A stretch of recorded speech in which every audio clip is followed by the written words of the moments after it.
Welcome on in, Eagles fans, to episode 33 of the No Huddle Show, our Philadelphia Eagles podcast right here on NJ.com. I'm Joe Giglio, joined as always by Elliott Shore-Parks and Mark Eckel. They cover the Eagles for NJ Advanced Media. We're just a few weeks away now from the first round, really the whole 2016 NFL Draft. The Eagles right now own the 8th pick in the draft. We'll see if they stay there, and when they are at their pick, they have a lot of options to consider. And in this podcast today, we're going to really talk about the defensive players in this draft, who the Eagles possibly could take at 8, but really, in general, the Eagles and what they might do defensively in the 2016 draft. We'll do offense next week, and then a big mega preview of the draft and what the Eagles might do the week after as we get you set for the first round. So, Elliott, we'll start with you as we get ready and to kind of really getting close now to the draft this year. I mean, most of the talk has been about the Eagles and if they would trade up for a quarterback, which is still a big part of the conversation. But if they do,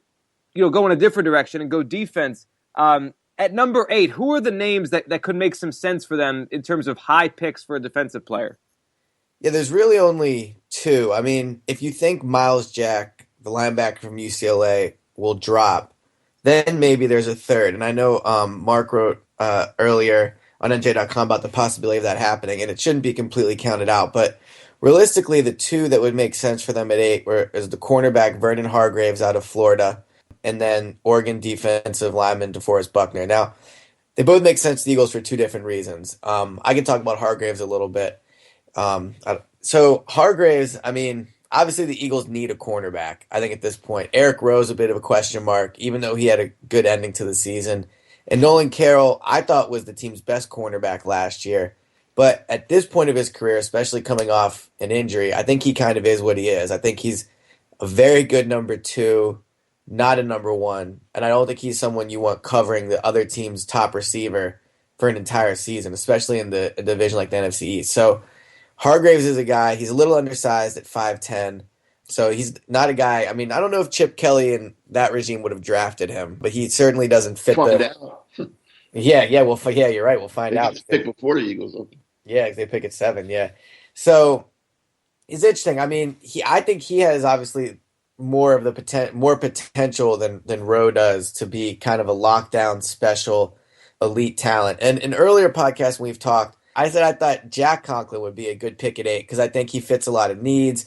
He could start at guard and then move over to tackle eventually. And you've talked about this, Joe, getting a lot of years out of your player that you pick. Whereas a guy with a running back, you might not get as much. But the more I think about it, I think Hargreaves has a better chance to be special and a better chance to be a game changer than Conklin does. So Hargreaves is definitely one guy they could take at number 8 if they don't trade up for a quarterback and they go defense. Mark, when it comes to you and the defensive players here, Ellie just mentioned Hargreaves and Miles Jack obviously would be an amazing player if he fell to them at 8. You talked to all these scouts in the league. You wrote all those pieces past couple weeks about this draft. What are you hearing, Mark, just in general of this 2016 draft when it comes to defense? Is this a strong defensive draft? Not well. Depends. It's strong up front. There's some good at the top of the draft. Let me say this. I think of the first 10 picks, it'll be like probably 7-3 defensive. I think maybe. I think there's some outstanding defensive players in this draft. From talking to scouts, Joey Bosa, I think is going to be a great player. Buckner, who Elliott mentioned, I think is going to be a very good player. Miles Jack is going to be a good player. Jalen Ramsey could be the first time in a long, maybe ever, that the number 1 overall pick was a defensive back. I can't remember that ever happening before, but it may have like 100 years ago. But I love Hargreaves. I've been on Hargreaves from the first time I ever did a draft thing. I mean, he's 5'10", and that if he was a little bit taller, just a little bit, he'd be the next Troy Vincent. Instead, I look at him as a bigger, stronger Lito Shepherd. And that's a compliment in both ways. I mean, both of those guys were Pro Bowl players for the Eagles. I think he makes the most sense for the Eagles. As Elliott said, they have Eric Rowe and Nolan Carroll. They're 2 fine players, but you add a guy like Hargreaves to that mix. Now all of a sudden, your secondary is a pretty solid secondary. And in a division where you're going to face Odell Beckham twice a year, Dez Bryant twice a year, Deshaun Jackson twice a year. You need a true number one corner. And from all indications, and we don't know, I mean, a lot of guys are talked up in the draft and they don't pan out, but Hargraves, from all indications, is going to be a number one corner. So that's the guy I would focus on him. Like I said, Miles Jack would be great. But he could. It depends. A lot depends, obviously, on the quarterbacks and how if teams trade up to take a quarterback ahead of the Eagles, and maybe is there any chance that's what they're doing? Doing what? Just trying to make people think they're going to take a quarterback, so the Rams panic and trade up ahead of the Eagles or the Jets who I don't know. Teams panic and trade up, and then a Hargraves or a Jack or somebody does fall to them. It's possible. I mean, it's an expensive smokescreen with all the traveling they did. They're having fun. Their hearts are open. Or yeah, come by, packing sandwiches. Road trip. Let's go see Carson Wentz. Come on. The thing I would say though, off of what you did about Hargraves is, I think that's what kind of has changed my opinion from Conklin is when I wouldn't mind Conklin either, but we're just talking. No, I wouldn't either. But I'm saying, like, I think at the beginning of the draft season, like when we first started talking about this, I would have said without question their biggest need is offensive line, and I think they've done more to address that in free agency than they have the secondary. I mean, Brooks, I think, is probably above average, solid starting guard. He's a good guard. They can feel confident about that spot. So you have, Lane, Brooks, and Kelsey. That side of the offensive line is gonna be pretty good. So the question mark is the spot between Peters and No, the question mark is Peters. Yeah, well, that's a good point. The question mark is Peters. But the more I think about it, I don't think any of us think the Eagles are going to win a lot of games next year, right? So you're probably looking at having a top 10 pick next year without even having to trade. You're already looking at next year. Well, but my point is this. So I think my point is I think if you take Hargraves this year, I mean, you don't need to have an amazing. Both of your guards don't have to be like amazing players. I mean, obviously you would like that, but I guess where I'm going with this is if you take Hargraves at 8 this year, you potentially get a lockdown number one cornerback.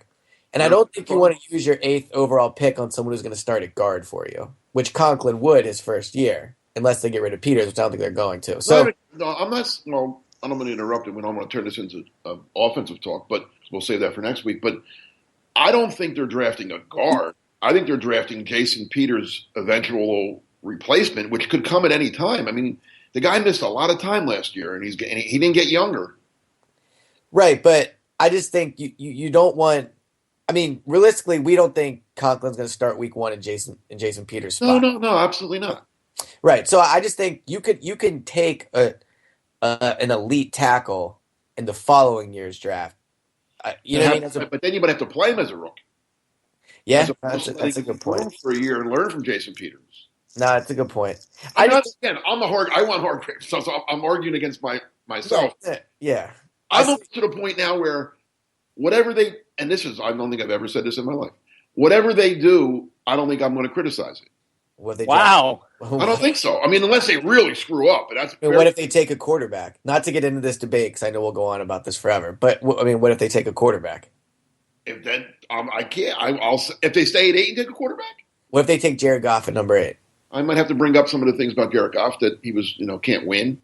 Here's what I think you're trying to say, and I would agree with it, is for whatever you think of the players, how he signed this offseason, and I think they're all, C+, B- type guys. He has done a good job of making it really hard to figure out what they're going to do at number 8. I mean, they don't know. Yeah, maybe they don't know. You're right, but I'm saying I don't think they have like a huge glaring need like they did at the beginning of free agency. So, I mean, if you told me they took a cornerback, it wouldn't surprise me. If you told me they took, Miles Jack, if he fell, it wouldn't surprise me. If they took a quarterback, it wouldn't surprise me. If they took a running back, it wouldn't surprise me. And I can't remember, in the top 10 for there to be so much possibility with that pick. I think in a lot of ways is a credit to Howie, because it's hard to figure out what they're going to do at 8. Well, you could say that about the Baltimore Ravens at 6 or even the Niners at 7. I mean, when you're, they're, again, just take a good player, really. I mean, when you're picking that high, there's going to be a good player there. I can't rip him for taking a good player. Would you consider Buckner at number 8? Oh, God, yeah, but he won't be there. Yeah? I don't. But then again, yeah. I mean, you have to consider him. I think he's one of the best players in the draft, but he's more of a 3-4 guy. I mean, I guess he could play. I'm sure he could play a 4-3.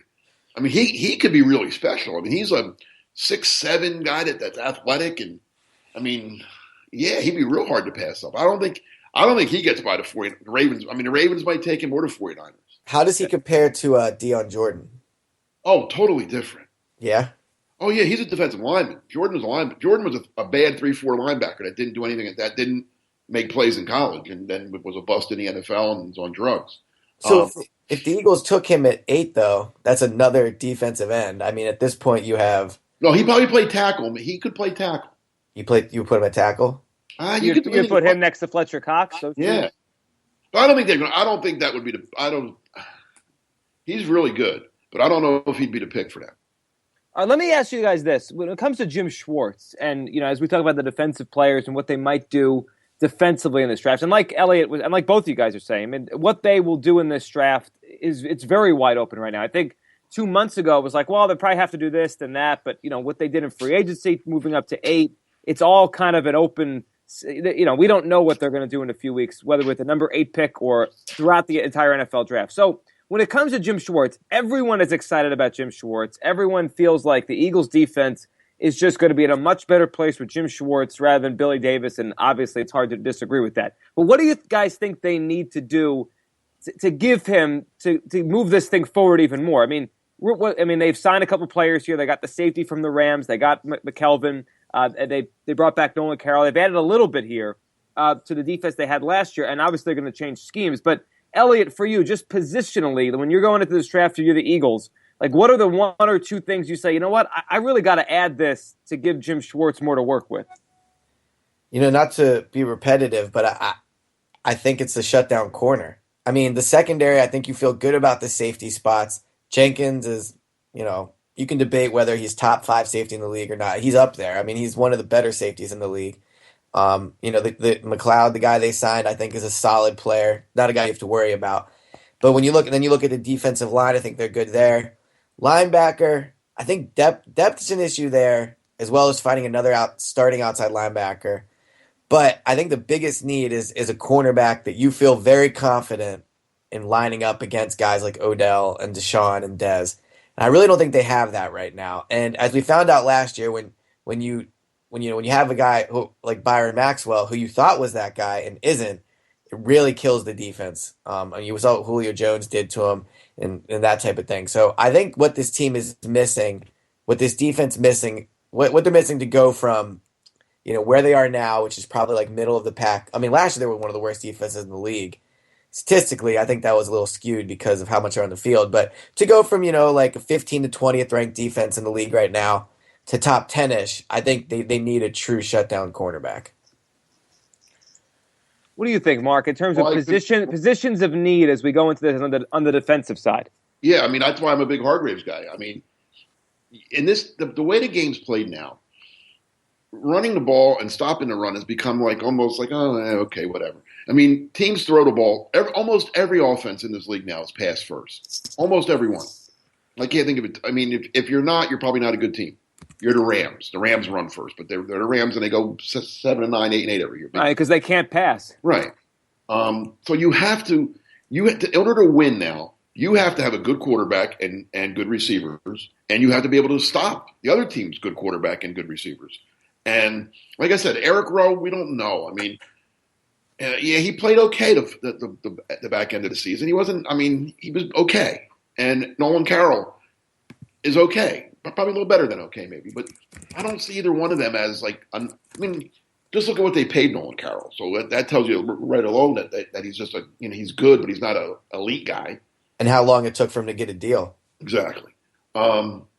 They need. I mean, when the Eagles have been good historically, when they have been good, they've had a great corner. They had Eric Allen back in the Buddy Ryan days. Then they had Troy Vincent and Bobby Taylor at the beginning. Ray Rhodes brought both of those guys in, but then they were at the beginning of the Andy Reid era. Then they had Lito Shepherd and Sheldon Brown when they went to the Super Bowl. So I mean, they've had legitimate high round. Lito first round, Sheldon second round, Troy first round by the Dolphins and a high priority free agent. Bobby Taylor a high second. Eric Allen a high second. They've always had, when they've been good, they've had, top of the line cornerbacks. Eric Rowe was a second. I'll give you that. Nolan Carroll, just a guy, kind of, sort of. So, yeah, they could do, like I said, they could do almost anything. And a lot will depend on if Hargraves goes, what are you going to do? You can't, reach for the next corner, I don't think. The guy William Jackson or Eli Apple, I wouldn't take them at 8, even though that's a need.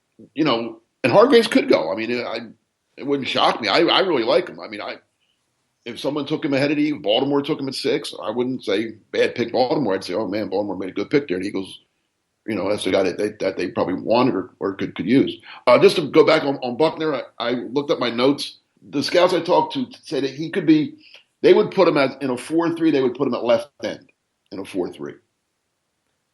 So he can rush. So he can rush the passer too. He's not just a defensive tackle type. Yeah. No. He could be something like. Here's the notes I have on him.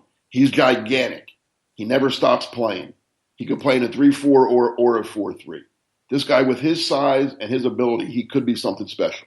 He's 6'7", right, Mark? Yeah. 6'7". He could be Too Tall Jones. He could be Ed Too Tall Jones. If there's one position the Eagles tight end and have a need at, I mean, defensive end is it, right? I mean, I know you could say that if you think Brandon Graham is a good defensive end, and if you think Connor Barwin can make that transition to defensive end, then it's easy to say, oh, sure they can, but until you see it. And Vinny Curry, I love Vinny Curry, but he had 3 sacks last year.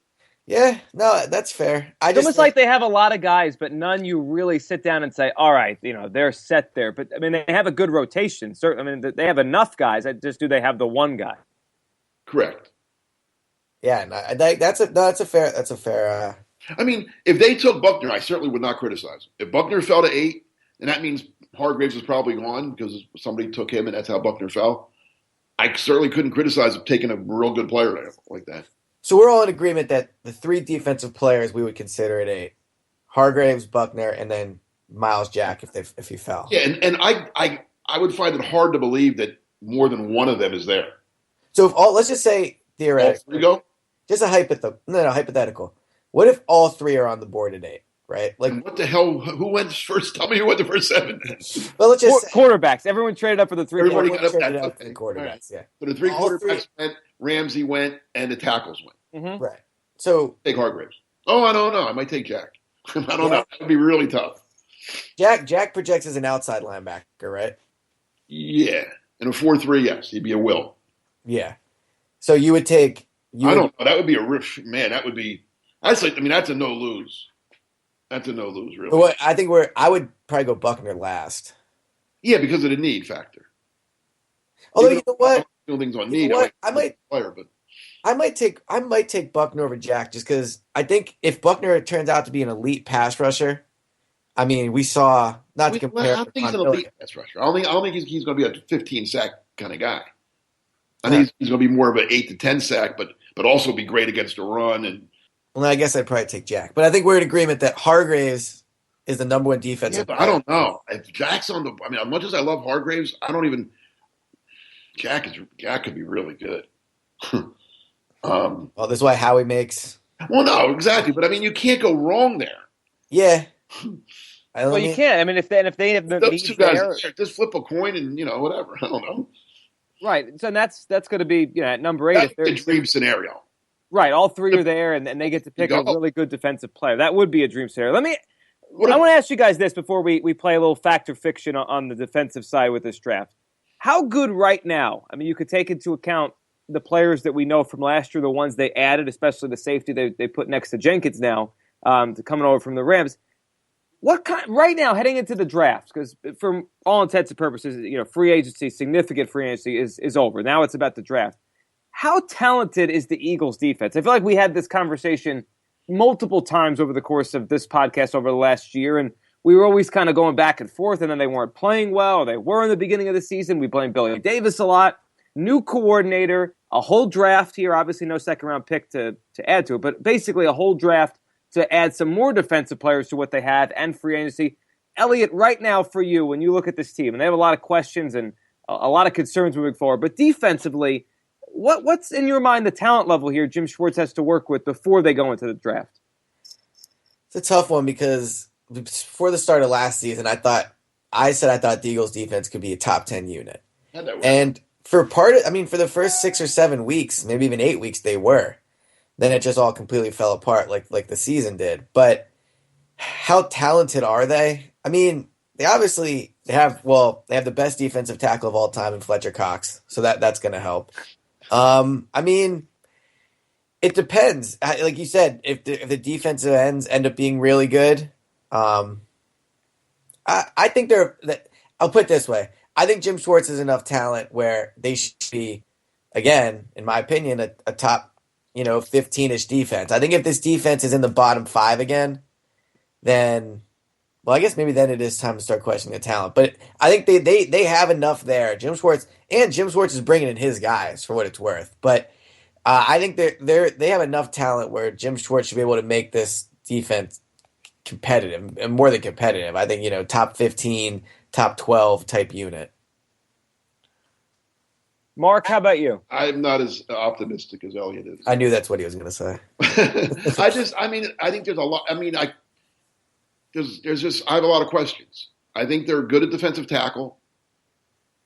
The ends, like I said, I mean, they're name players and everyone loves them. But I don't know if Brandon Graham did not have a good year last year, fellas. I'm sorry, he didn't as a starting player. He did not play well, and I don't think he's a starting player, and he might not be. Well, he was an outfit. For what it's worth, he was. He was basically defensive end, but I mean, whatever he is, he's just a guy. Right. I just think he's a guy. He's a average. I mean, he belongs in the NFL. I'm not, but he's just. I don't think he's a. Offensive coordinators don't stay up at night worrying about Brandon Graham. Hey, what are we going to do to stop Brandon Graham?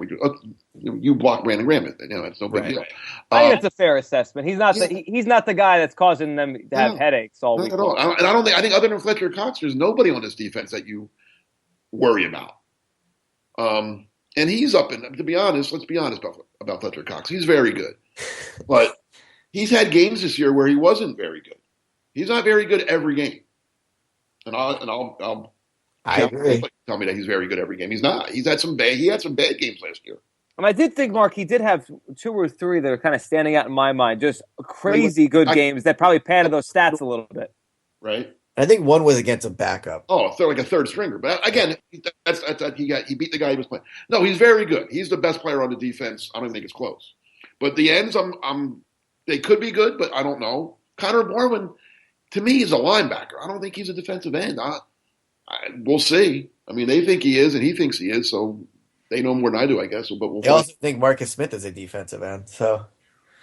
Marcus Smith. But and then the linebackers. I mean, Kendricks is. I think he'll be better in a 4-3 as a will. I think he'll get to play out in space a little more. Won't be as confined as he was as an inside guy. But can he play 16 games? He never has. Jordan Hicks played very well the 5 or 6 games he played, but then, just like he did in college, he got hurt. So the linebackers' health concerns me, and there's no depth, as Elliot pointed out before. There's no depth. If one of those guys gets hurt, who's starting? Najee Good? I mean, again, very good backup, great special teams guy. Do you want him starting for you? I don't know. And the secondary, like we said, I think it's a elite player away from being a solid secondary, but that's like saying, like the Jets offense is elite but they need a quarterback. Right. Right. It's a big thing to say. I mean, it's a very important piece of the puzzle. Right. So I think overall, I can't imagine they'll be 32nd or 31st or whatever they were in the league last year. But I'm thinking in the 20 something overall, maybe. Okay, well, it depends on how they're off. I mean, improvement obviously is going to be imperative with Schwartz coming in. They have to take a big step forward defensively. All right, let's play some fact or fiction here. This kind of pertaining to the whole draft, a lot of the first round too in our minds, but the whole draft from the defensive perspective. We'll start with Elliot, and then we'll go to Mark on all these. And I'll say something, and you say fact or fiction on that. All right, Elliot, we'll start with you. Let's do it. All right, here we go. Fact or fiction, the Eagles should draft based on how a player fits in Jim Schwartz's scheme. Fact. I mean, Like, I think Buckner's an interesting one there because I think Mark said a few minutes ago, he's probably more of a 3-4 guy. But I mean, I'm sure he could play 4-3. But I just, like, if he's the best guy and Schwartz, maybe he's not perfect for Schwartz's scheme, I just wonder what they do. God, that's a tough one for the first one. I mean, my Yeah, gut said fact because I mean, you're not going to take a guy if he doesn't fit what you do because then he's not going to play. But I think the fiction part of that would be you just got to take the best guy and then make it work. But I still think overall my answer to that would be fact. absolutely fact. Yeah, you can't like Elliot just said. You can't. That's what the Eagles have done in the past when they've tried to fit that that what is it, the square peg in the round hole, whatever Mm-hmm. the cliche is. Yeah, you can't do that. That's bad. That never works. So no, if Schwartz and we don't know. To be honest, I don't know what Jim Schwartz likes yet. I don't know. I mean, he plays a 4-3. I know that, but I mean, I don't know I don't know if he likes corners that play off or press. I think he likes press. But yeah, if even Vernon Hargreaves, if Jim Schwartz tells Howie, listen, this Hargreaves guy's talented, but he doesn't do what I want my corners to do, then you can't take him. That's just silly to take a guy and try to make him what he's not. That never works. That's what they did with DRC. Remember when they traded for DRC and they tried to make him a nick like an inside corner? He was terrible at it because it's not what he is. All right, number 2. The focus of this draft, full draft, not just number 8, not just the first, pick for the Eagles, but the focus of this draft should be on defense for the Eagles overall. Fact or fiction, Elliot? Focus should be on defense. I think fiction. I think if you're there at 8 and, let's say you have a quarterback you like, a running back you like, an offensive lineman and a cornerback, I just think you take the best player. I think this Eagles team, not to compare to the Sixers, but I think they're kind of at a point where you just take the best player and, don't worry about need so much now just because they're not ready to compete. So I think I'd say fiction that they have to focus on defense. I would say it's fiction. All right, yeah, once again, I agree. Fiction. I think the first pick at 8, as I've stated a million times now, should be Vernon Hargreaves if he's there, or a defensive player if Miles Jack falls. But after that, I think they need a running back. I want another offensive lineman. They want a quarterback. So the next 3 picks after the 2 3s and their 4 could all be offensive guys. The focus should be on offensive line. Well, for the overall draft, for their 9 picks they currently have, I think the focus should be offensive line. Just getting 2 or 3 offensive linemen out of these picks, in my opinion. Which would give them a lot of added depth considering what they've done in free agency with the offensive line. So that probably will be, I'd agree with you, the overall focus. All right, number 3 here in our fact or fiction for the Eagles. So you guys, we all were talking about the 3 players or so with defensive players that could be on the board or could be in play at number 8, and we were debating which one's the best. So fact or fiction on this one, because there's been so much talk about the Eagles potentially moving up from 8 to, who knows, 2 or 1 in this draft. And most of that conversation really has been about the quarterbacks. So I'll flip it around for this one. Fact or fiction, there's a defensive player worth trading up for.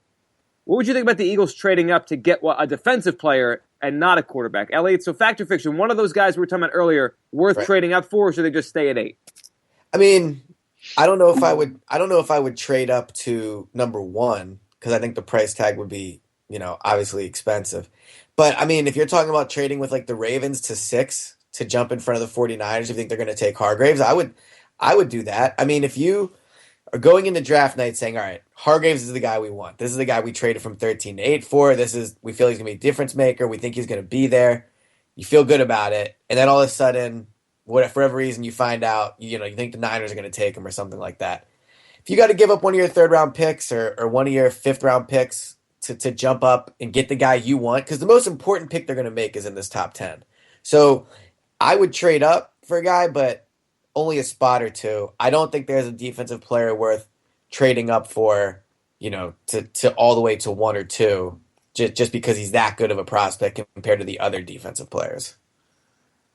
No, fiction. Yeah, I would not trade up. I wouldn't trade up for anything. I think at 8 they're going to get a good player. No, and they need A fit, yeah. If Baltimore is dumb enough to let me to just take a fifth round pick, which they're not, Ozzie Newsome too smart for that. Yeah, but I'm not giving up one of my thirds. No, no, no, no. This team needs body. They need more players. They can't. That's why I don't understand this trading up for. I don't know what they're giving up, but no, no. Stay. One of those guys will. I mean, if I lose Hargraves, okay, it's not meant to be. But then maybe I get Miles Jack. So no, I'm pretty convinced that there'll be a very good player there at 8. And there's no reason. Matter of fact, I'd be tempted. Nah, I don't really want to trade down. No, I wouldn't trade down. I take that back. But I'd rather if a gun's in my head and I have to trade up or down, I'm trading down.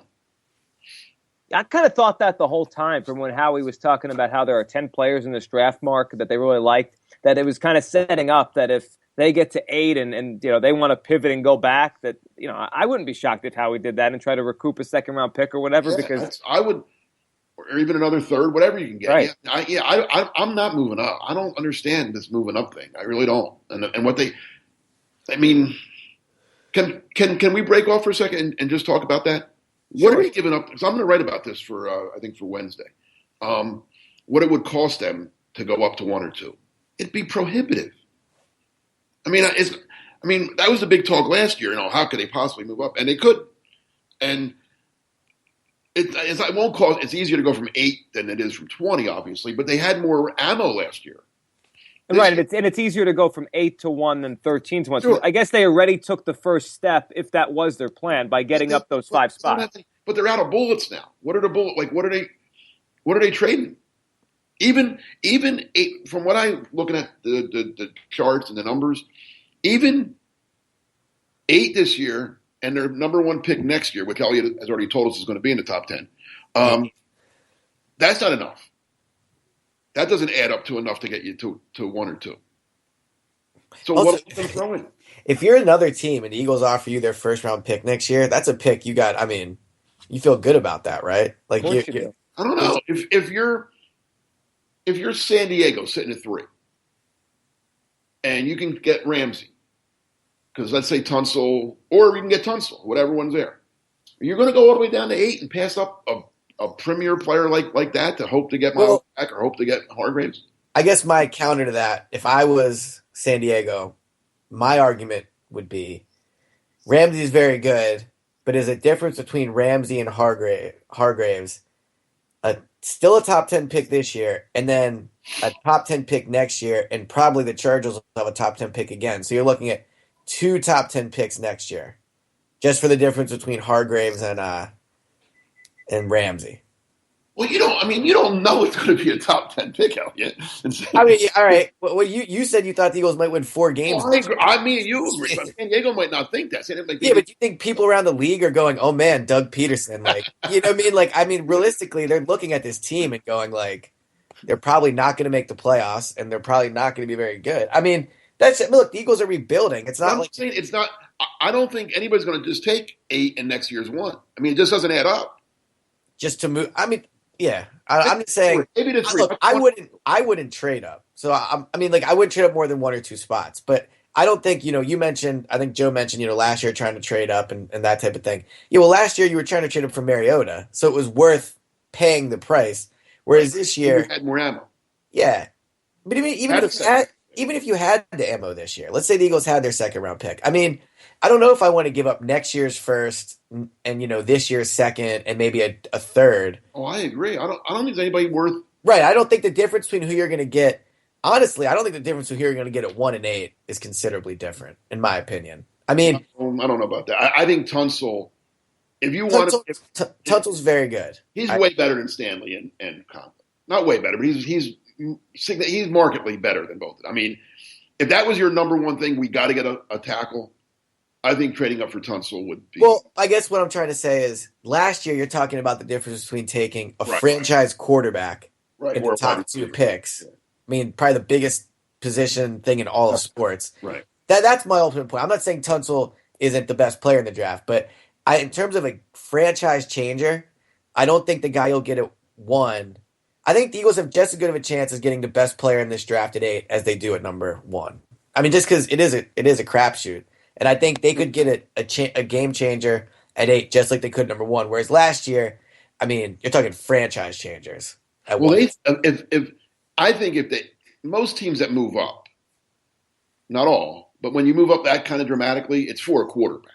Teams don't usually trade up for a defensive end. I mean, it's happened, but That's what I'm saying, right? That's what I'm saying. and if they apparently they want to. Your story that ran Tuesday morning about Doug Peterson wants Carson Wentz.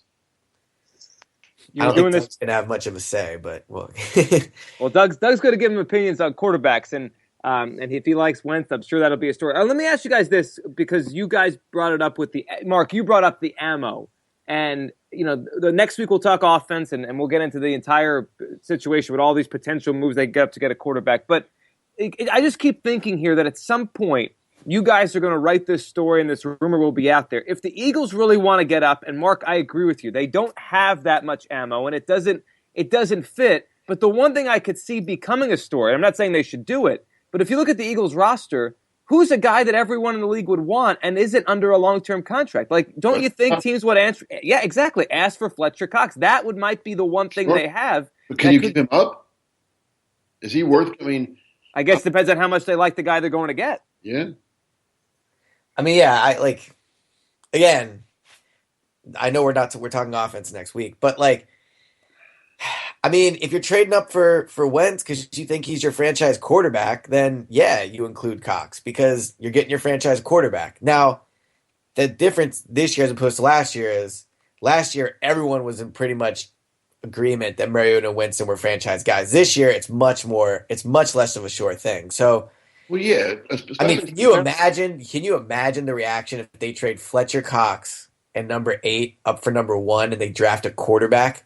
I mean, talk the about pressure on that kid would be immense. Well, no, talk about dropping a bomb in your franchise. You give up your best player, who we can debate how good he is. He's still the best player on the team. Yes, he is the best player. Yeah.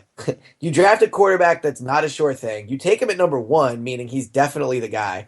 And then you still have Sam Bradford. I mean, the hypotheticals and the fallout from that would just be unreal. I mean, I would remember when I said I won't criticize what they do. I would criticize that.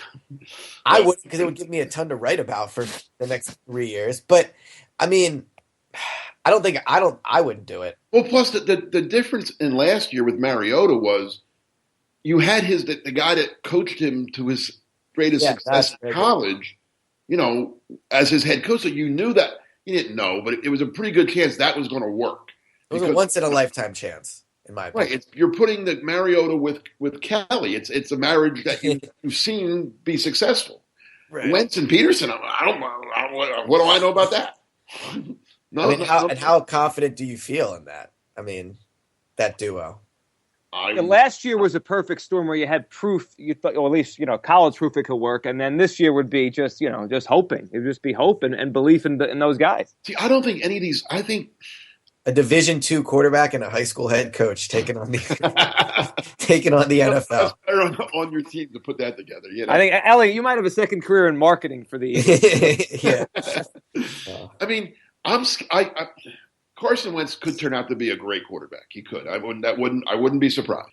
We'll wrap with this, and then we'll come back next week, and it'll be a full offensive preview of what the Eagles could do in this draft, and obviously a lot of it will be about the quarterbacks, and I'm sure there'll be a whole slew of rumors between now and then, and we'll talk about it, and we'll break down what they might do from 8 to. They might have the number 1 pick by then. They might, or we might be getting close to that becoming a reality. All right, so we'll end with this.